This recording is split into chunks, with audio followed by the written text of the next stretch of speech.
Congratulations to the Athlete of the Week winners, Kaylin Jaworowitz for Varsity Girls Volleyball and Kayla Fighter for Varsity Boys Cross Country. Congratulations. Let's get up to date. This week starts off with Friday's events. Varsity Boys Football travels to Chautauqua Lake to face in the quarterfinals. If you plan on attending the game, make sure you purchase your tickets on GoFan before the game.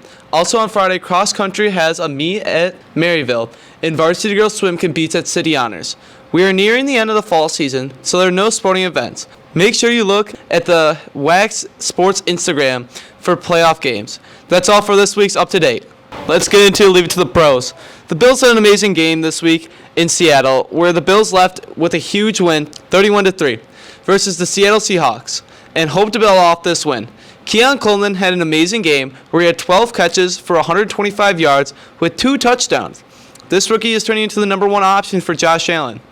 Next week, the Bills are at home versus the Dolphins, who lost to the Patriots and don't look like a playoff contending team like they did in the beginning of the year. The game will be at 1 o'clock on Sunday. Go Bills. Let's get into some sports world shocks.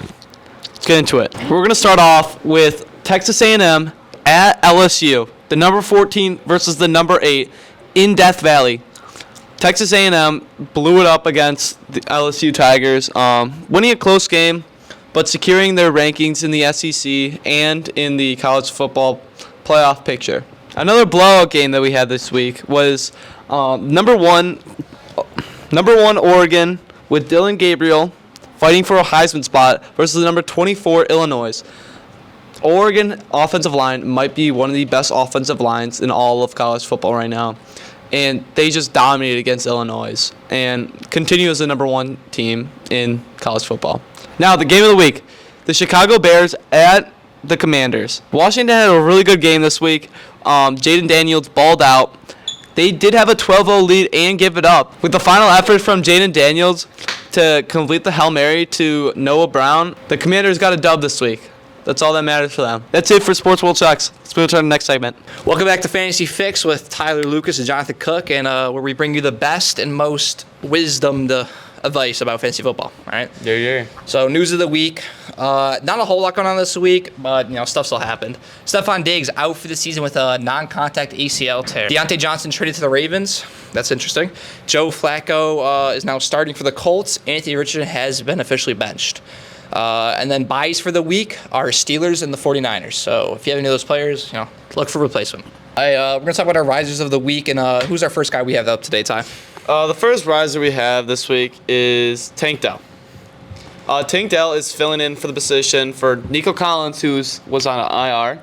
And now that Diggs is gone, he's wide receiver 1 in that young offense with CJ Stroud. And I honestly think he's going to perform extremely well this week.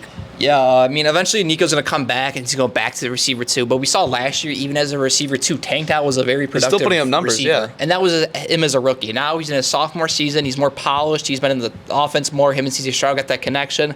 So I think he's a nice little receiver. If you had him, lucky you.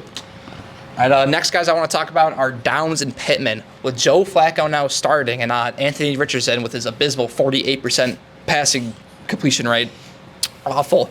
Downs and Pittman are now fantasy relevant again in the receiving game. Yeah, we've already seen Joe Flacco can support offensive players. He did over in Browns, Cleveland. Last year, the Cleveland Browns, they picked them up or whatever with Deshaun Watson being out for the season and led Amari Cooper and David Njoku to being pretty good receivers at the down stretch of the season.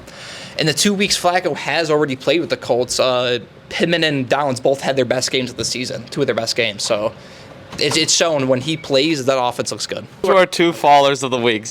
One, we have Zay Flowers. Yeah, with Deontay Johnson getting traded there, he's going to lose target share. There's just a lot of weapons on that offense. And he's at a disadvantage with Derrick Henry and Lamar just running the ball. But even before this, Zay Flowers has been consistent all season. He's a nice, maybe receiver 2, good flex. But there's been ups and downs with him. Yeah, but now, I've had him where I would start him, but he would not produce. But the next week I would sit him, and he would drop 22, 17, and then he'd back down to 4. Yeah, and the Ravens are honestly just a good team. So, and good teams, when they go up in games, they're in a running script, and that just phases out the passing game. So that hurts Zay Flowers more. So right now, he's like a receiver 3 type guy, still a flex option, but taking a little hit. That and this week, Lamar Jackson did not practice.